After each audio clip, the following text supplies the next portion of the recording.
திருச்சிற்றம்பலம். தினம் ஒரு திருமந்திரம். திருச்சிற்றம்பலம்.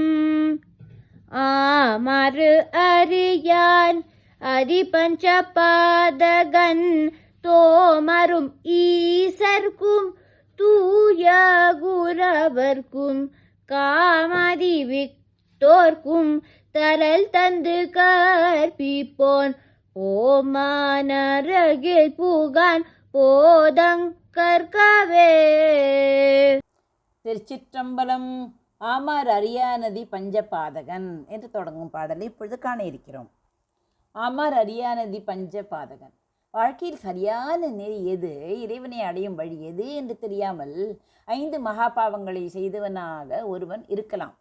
அதி பஞ்சபாதகன் என்று கூறுகிறார்.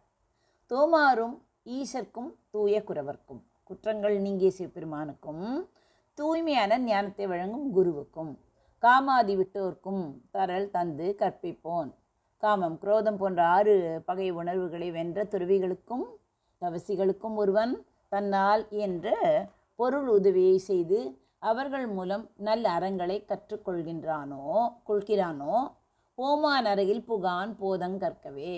அவன் தான் செய்த முந்தைய பாவங்கள் நீங்கி நரக துன்பத்தில் வீழமாட்டான், மெய்ஞானத்தை பெற்று நரகதை அடைவான். சுருங்க சொன்னால் என்ன கருத்து கூறுகிறது? ஒருவன் எத்தகைய பாவம் செய்தவனாக இருந்தால் கூட அவன் இறைவனுக்கும் நல்வழி காட்டும் குருவுக்கும் ஆசைகளை துறந்த மேலோர்களுக்கும் உதவி செய்து அவர்களிடமிருந்து தற்போதனைகளை அதாவது நற்போதனங்களை கற்றுக்கொண்டால் அவனது பாவங்கள் அழிந்து அவன் உயர்வடைவான் என்று கூறுகிறது. கண்ணப்பரை பற்றி யாவரும் அறிந்ததுதான். அவன் ஒரு வேடன், விலங்குகளை வேட்டையாடுவதே தொழிலாக கொண்டவன். ஆன்மீக நெறிகளோ சாஸ்திரங்களோ ஆமாரோ அதாவது இறைவனை அடையும் முறையோ அறியாதவன். ஆனால் காலத்தின் மலையில் உரையும் ஈசன் மீது அவனுக்கு அளவற்ற அன்பு திடீரென்று பிறந்தது. அவன் செய்த செயல்கள் முறைப்படி பார்த்தால் பிழை போல தோன்றலாம். வாயில் சுமந்து வந்த நீரால் இறைவனுக்கு அபிஷேகம் செய்தான். தான் சுவை பார்த்த அந்த மாமிசத்தை படைத்தான். தன் காலால் இறைவன் திருமுடி மேல் இருந்த இலைகளை அகற்றினான். ஆனால் அவன் தன் காமாதி ஆசைகளை விடுத்து தன் கண்ணையே இறைவனுக்கு கொடுக்க துணிந்த போது அவன் செய்த அனைத்து வேட்டுவ பாவங்களும் நீங்கிவிட்டன.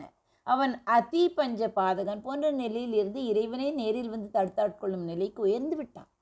சிவகோசரியார் எனும் அந்தணர் முறைப்படி பூஜித்தாலும் திண்ணனின் அந்த தூய அன்பு கலந்த சேவையே உயர்ந்தது என்பதை இறைவன் உணர்த்தினார். குருவாகவும் இறைவனாகவும் இருந்த ஈசனுக்கு தன்னை அர்ப்பணித்ததால் திண்ணன் நரகில் புகாமல் சிவபெருமான் அருகே எப்போதும் இருக்கும் வெற்றி பெற்றார். இதில் என்ன தத்துவ பார்வை இருக்கிறது? திருமுறை இந்த பாடலில் கற்பித்தல் மற்றும் கற்றல் ஆகிய 2ற்கும் முக்கியத்துவம் தருகிறார்.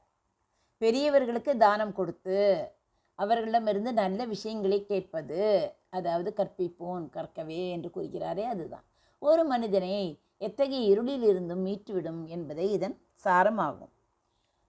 ஆமார் அரியான் அதி பஞ்ச பாதகன் தோமாரும் ஈசர்க்கும் தூய குரவர்க்கும் காமாதி விட்டோர்க்கும் தரல் தந்து கற்பிப்போன் ஓமா நரகிற் புகான் போதங்கற்கவே.